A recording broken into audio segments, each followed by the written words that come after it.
you know, someday when the right amount of money comes in, I'd like to get rid of both of these and just put one in the middle, just a thought.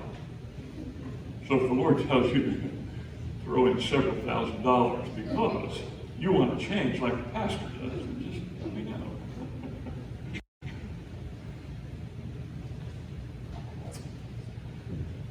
On Thursday, our Bible study, we talked about John Wesley for about an hour. John was, of course, the founder of the Methodist Church. So what I want to talk about for the next few Sundays, if I can put it together, I don't have it together, I'm going to have to put it together, but what I'd like to talk about is what John brought to Christendom. Probably the most, as far as an organizer, maybe one of the greatest men of the past, as far as putting, there were a lot of great names, Luther, and then you go back to a lot of the saints, but it's an interesting character, and not perfect, by the way, if you've ever read his life, but then I don't know anyone that is. So the United Methodist Church and many others have put that subject on the shelf. We don't talk about it, we don't hear about it, other than the fact that we use the word sometimes. Well, holy, yeah, we're holy. But, and thankfully, the Global Methodist Church will again put that to the forefront, and I can really appreciate that. So let's look at a couple of things that will overlap just a little bit, and I'll try to do it all as quickly as I can, and I promise you it won't be that quick this morning, but we'll try, okay? Theologians agree that the covenant is the vehicle of the God-man, divine-human relationship.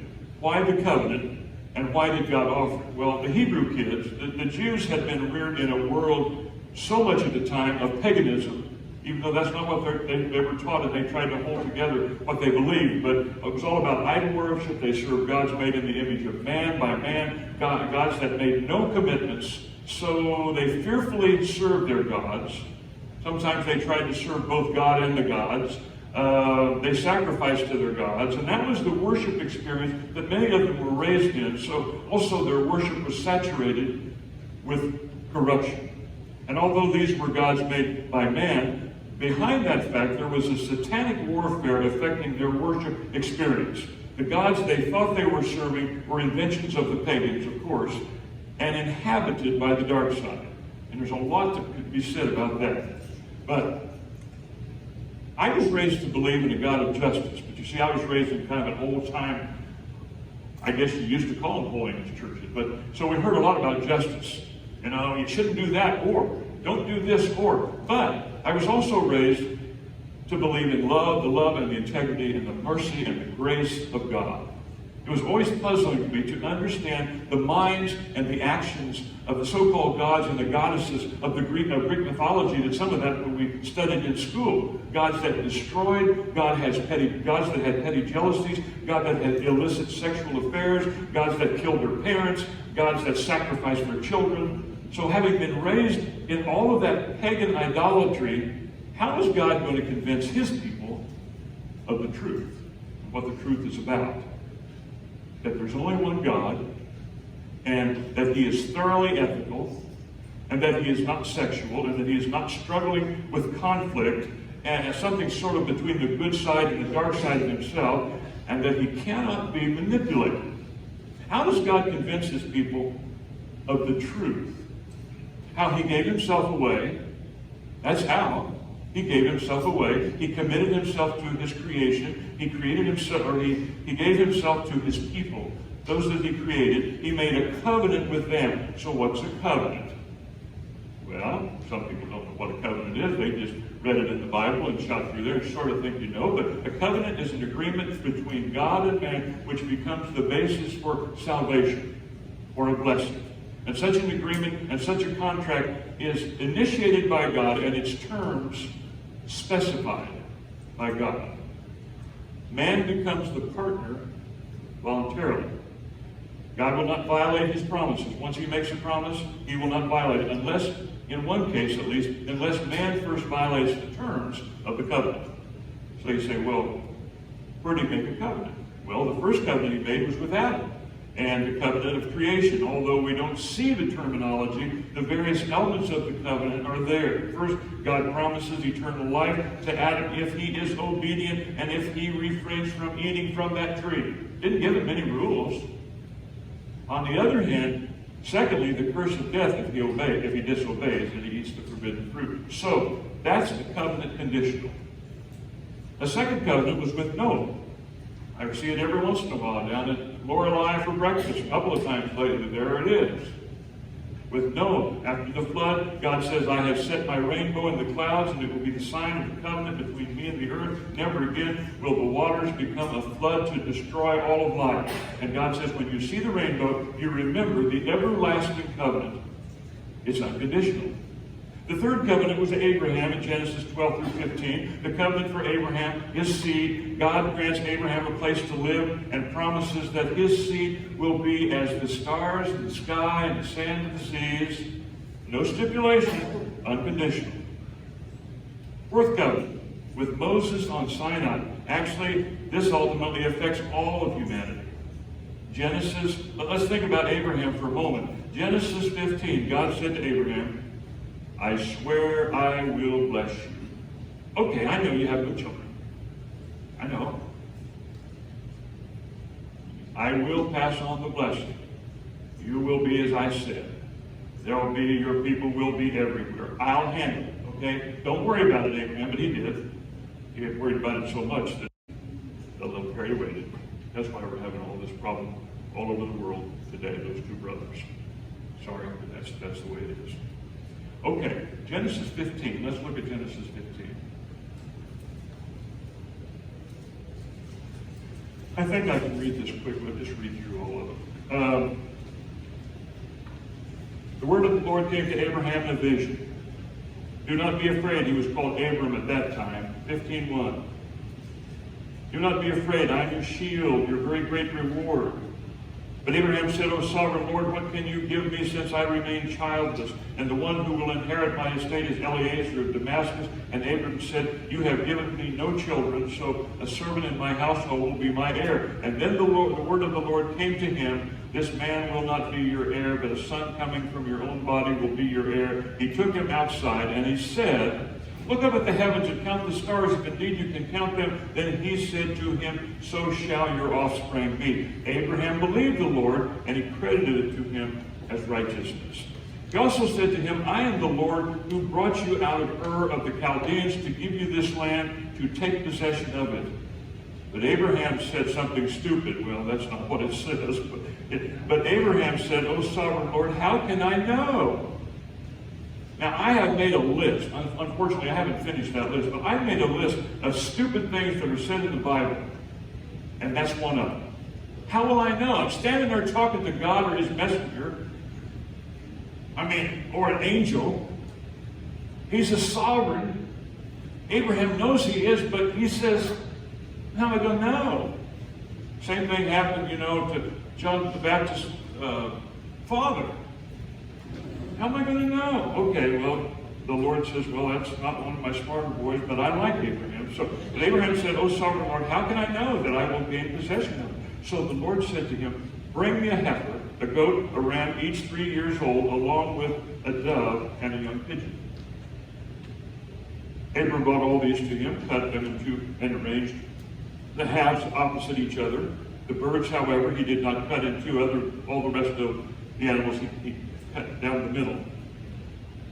Then the birds of prey came down on the carcasses, but Abram drove them away. As the sun was setting, Abram fell into a deep sleep, and a thick and dreadful darkness came over him. And then the Lord said to him, know for certain that your descendants will be strangers in a country not their own, and they will be enslaved and mistreated 400 years. But I will punish the nation they serve as slaves, and afterward they will come out with great possessions. You, however, will go to your fathers in peace and be buried at a good old age. In the fourth generation, your descendants will come back here, for the sin of the Amorites has not yet reached its full measure.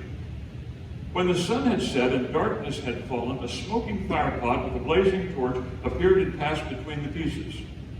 On that day, the Lord made a covenant with Abram and said to him, to your descendants I give this land from the river of Egypt, the great river, the Euphrates, the land of the Kenites, Kenizzites, Ammonites, the Hittites, Perizzites, Rephaites, Amorites, Canaanites, Girgashites, and Jebusites. I could just left that last verse off. Okay. Amazing. God said to Abraham, look up at the heavens and count the stars. And that's going to be the number of your offspring. So these were the days, we're going to go through this quickly. I mean, there's a lot of need to be explained there, but these are the days of the sacrificial worship. So Abraham brought animals for an offering and ordained, as ordered, and they fell asleep. Then he fell asleep into a deep sleep. The sacrifice was apparently an ancient form of a contractual agreement. Very little is known about that agreement, about the custom. The pot symbolized the suffering that would occur at the hands of the Egyptians, and in this instance, the animals represent Israel or its priestly leadership. The birds of prey represent the nation Abraham symbolically defends Israel against, I should say, which is Egypt. And the blazing torch symbolizes salvation. And you are making this up, preacher. No, I'm not. I just read it. So what's going on? The covenant ritual. Two people link arms. They stand between the two halves of the sacrificial animal, and they say this. This is what they're saying. May God do so to me if I ever break this covenant. In other words, just like those animals. Except in this instance, it's not man and man. It's God and man. Which leads me to think, as I read that probably this is part of the ceremony, is a vision or a dream. In that moment, God is saying to Abraham, may God strike God dead if God ever breaks this covenant. That's what the Hebrew writer is talking about. God swore by himself, because there's none higher or greater. Let me read that passage, Hebrews 6:13. When God made his promise to Abraham, since there was no one greater for him, that's 6:13, no one greater for him to swear by, he swore by himself, saying, I will certainly bless you and give you many descendants. When God gives the people his covenant, Moses reads it to the people. And the people respond. In verse 3, Exodus 24:3, everything the Lord has said, we will do. Ever make God a promise and not keep it? I have. Moses proceeded, don't do it. Don't make any promises to God, ever. Moses proceeded through the ceremony, and then he read the covenant again to the people. He said again, will you do this? And they said, oh, yes, read our lips. Of course we're going to do it. Of course they did. But may God strike us dead if we ever break this covenant. I'm careless. And God and the people are bound by the covenant. What is at the heart of the covenant? The character and the nature of God. It's interesting that at the outset of the Sinai covenant, there is that passage that we all know. A voice calling to Moses out of a bush that is burning, but it's not consumed. And in that moment, a voice says to Moses, because things are going on with him. Develop leadership skills, Moses. I have projects for you. Someday you're going to be famous. You'll be a great writer. You're going to be published. No, he didn't say any of that. He said, take your shoes off. Take your shoes off. You're standing on holy ground. The same thing happens to Joshua years later as he stands looking over the city of Jericho. All was ready. Preparations have been made. The Passover is offered. The manna has stopped. Tomorrow we're going to attack this huge fortified city. And as Joshua stands and looks at the city, a man appears to him. He can tell he's an otherworld man. He's not sure who it is, but stands before him. Stands with his sword drawn. And Joshua doesn't know what to say, so he falls on his face in reverence. What are your commands? What does my Lord command? I don't know what all he said, but do you want me to get the soldiers to fall in, or the family to fall in, or shall we march on the city? What's your strategy? What do you say to Joshua? Well, actually, I just want you to take your shoes off. You think Moses may have told Joshua about that burning bush experience? I have a feeling he did. And Joshua was thinking, me too. You need to understand that at the very heart of the covenant is the holiness of God. As I try to put that together, here's the assertion, and don't forget it. Where God is, even the ground is holy. I've studied that just a little bit and tried to figure out you kind of ask that question. Why is it that you have to take your shoes off on holy ground? I'm not sure I ever got the answer I wanted. I know that God was very concerned about the children of Israel with a lot of things that were medical, and we know that they carried a lot of bacteria on their shoes, but I think what more was a sign of reverence, it was a sign of respect, it was a sign of humility, it was reverent obedience, it was a sign of respect when they entered the temple or even when they entered someone's house. Dr. Norm Vincent Peale, and some of you heard me tell this, tells a story in his autobiography. He said, when I was 10 years old, there came a call from my father, who was a Methodist minister, from a madam at a house of prostitution in the red light district of Cincinnati. 19-year-old girl was dying, and she wanted to see a pastor. Norman's mother was a little bit shocked to get the call, and maybe a little more displeased when Mr. Reverend Peale took his 10-year-old son with him, Norman, to that place, which may have been, maybe he just thinks Norman needs to learn what the world is really like, or maybe it kind of prevents a little misinterpretation. But at any rate, Norman said, my father sat by the bed of the dying girl, and they talked. And the girl said she was from a little town in Kentucky. And her parents were good, and they were honorable, and they were upright Christians. But she said, I'm a bad girl. Is there any hope for me? Will the Lord forgive me? Norman said, my father took her small little frail hand in his and said, not a bad girl, a good girl who has acted badly. Do you love Jesus? Oh, yes, sir, but I have been really unfaithful. But don't you remember he went out to find the lost sheep? Oh, yes. We said to her, do you hear now and accept Jesus as your Savior? Would you ask his mercy and forgiveness? Well, she said, I do. I really do, she said. Then his father said, the Lord has forgiven you all your sin, and he'll take you today to be with him in paradise. Then my father said a very tender, beautiful prayer. Why am I telling you this? Well, because it's a great story, of course. But Norman said, I opened my eyes as my father prayed, and I saw the tears running down the faces of all the women. An expression of peace on their face. An expression of peace particularly on the face of the dying girl. And he said, I realized, even as a 10-year-old boy, that this unholy place had quickly become a very holy place. Because for a fact, Jesus was there. Jesus was there. God's holiness is so much a part of his reality that wherever he is, it takes on the character of that reality.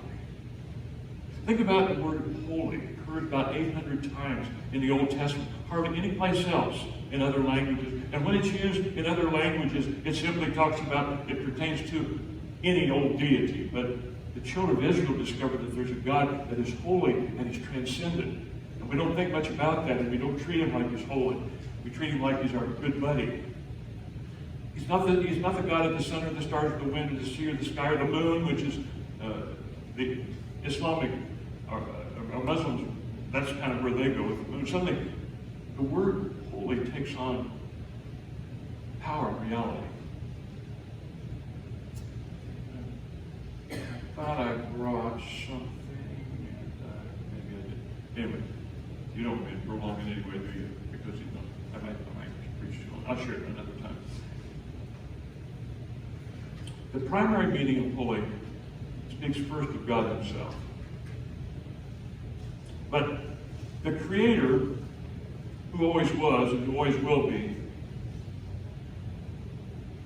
that's just incredible. When God said to Moses and Joshua, take off your shoes, there were no questions asked. They took them off quickly. We need to recover a sense of the awesomeness and the holiness of God. God is not one of us. He is not one of us. He's not a genie in a bottle. He's not a vending machine. That's mostly when we go to him, is when we need something out of the machine. I need this, I need that. He's the Holy One. He's the Creator who always was. It's amazing. Who always will be. That's the secondary meaning of holy And it's a primary doctrine. The secondary meaning, the personal righteousness and purity God expects from his kids. But the primary meaning of holy speaks of God himself, separate, other, transcendent, different. Many of our holidays to the Christian and to the believer are really holy days, not holidays, to be honored, Christmas, Easter. So the covenant begins on that note of the awesomeness of the holiness of God. I don't belong to you, Moses. I don't belong to you, Joshua. I am the Lord. Take off your shoes. But at the same time, the covenant also issues in this amazing truth that he expects us.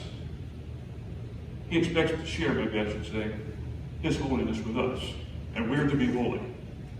You can see it in the 19th chapter, verse 6 of Exodus, which in many ways is the prologue to the covenant. He says, you will be to me a kingdom of priests and a holy nation. And by the way, Leviticus 19 and 20 in a sense makes large everything the covenant is about. For example, in Leviticus 19:2, the Lord said of Moses, speak to the entire assembly of Israel and say to them, be holy, because I, the Lord your God, am holy. So you belong to God, the only God.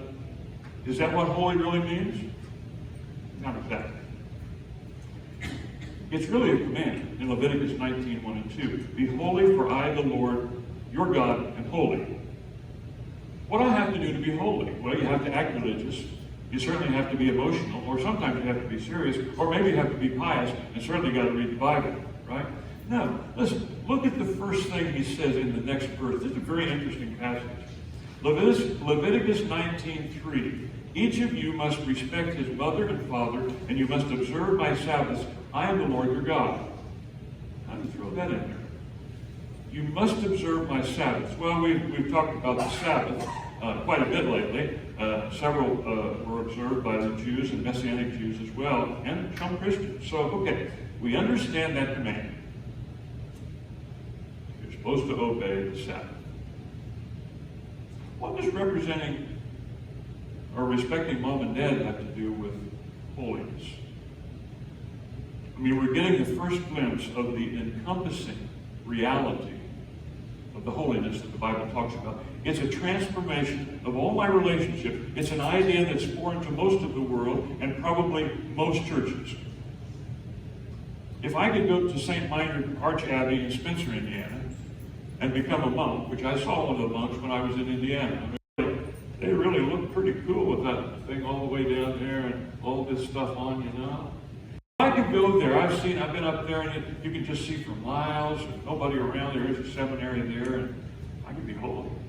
Yes, sir.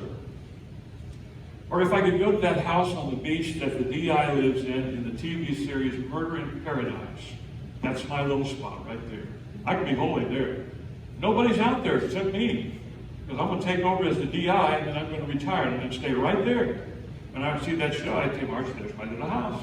Or if I could go to Walden Pond and where it went, when Thoreau frequented it, I could be holy. Of course, he went to jail a couple of times, but God says, I'm not interested in that kind of holiness. I'm not interested in isolation. Not that there's anything wrong with what the monks do. Some of them are really called to do that. That's good. But God says, I'm the Lord your God. We have this covenant. You belong to me. And since you belong to me, you treat your parents with love and respect, and you'll serve and honor them. And since you belong to me, 1/7 of my time will be given to remembering you. And since you belong to me, you will not turn to idols. And since you belong to me, Leviticus 19:9 says, when you reap the harvest of your land, do not reap to the very edges of your field or gather the gleaning of the harvest. In other words, leave some to the poor. Be generous. And since you belong to me, in verse 10, do not go over your vineyard a second time or pick up the grapes that have fallen. Leave them for the poor and the alien. Always be generous. Why? My grain. Why do I have to do that? No, God says it's mine. I'm the Lord your God. I'm a holy God. I'm a compassionate God. A God that loves all people. And as you go on in verse 12, on down, do not steal, do not lie, do not deceive, do not defraud your neighbor, do not pervert justice. What's that all about? What's that got to do with holiness? Everything. Everything. If you serve idols, false gods, you go to the temple periodically and you pay homage, and you be very spiritual at the temple. And then you do whatever you want to do the rest of your life. That's not holiness. Holiness is trust and faith and obedience, just loving and giving and sharing compassion all the time. Oh, I don't mean you. There's a sense in which you're not perfect. I understand that. That's another story. But to be perfect. In these chapters, we see this interesting mix that really is holiness. Everything is tangled together. There's religious stuff. You know, we got these worship rules and liturgies, and then there's the civil stuff. That's about relationships and children and parents and government and being a good citizen. And then there's this moral stuff, and that's about how to behave in certain ways. And it's all mixed together. What is that about? I'm the Lord your God. Being holy has to do with the kind of influence that I have every part of my life all the time. So what we learn from the covenant is that it's not merely God's otherness or his transcendence that makes him holy. What is it? It's his character. It's his character. We can never be holy in the sense that we're flawless or transcendent. We become holy by sharing the character of God, and that character is revealed in all of our relationships. Not just on Sunday or Easter or Christmas. To be holy is to be transformed into the likeness and the character of God, and this is clearly what the covenant is about. Allow me at least one point now, so my message won't be pointless, all right? One question. What is God's purpose in revealing himself to us? Is it to redeem us? To bless us? Is it to take us to heaven? Is it so we can spend eternity with our Creator? If we think that's the purpose, then we miss the entire point of the Old Testament. Those are the rewards. The covenant teaches that God's purpose in revealing himself to us was so that we might share his character now and forevermore. And that's holiness. That's the message that has been entrusted to God's people. Be ye holy, even as I'm holy. So what we learn from the covenant is that it's not merely otherness, transcendence that defines God as holy, but it is his character that makes him holy. We can never be holy in the sense that God is holy. We can never be holy in the sense that we also become gods as taught by some religions, but we become holy as sharing the character of God. The character is revealed in all other relationships. So, this will be my last line, and then we'll talk about this again next week. The experience of holiness is not about forgiveness of sins. It's about freedom from sin. The experience of holiness is not about forgiveness of sin. It's about freedom from sin. Father, I thank you for the little bit that I understand. Help each of us to draw near to you, and Holy Spirit, quicken our minds and our hearts to your truth. The fact that you want us to grow every day, and you want us to be holy in the sense that we live in such a way and please you in such a way that we are an example of the character of God. Thank you, God, that we can please you in our world. Thank you for your loving kindness.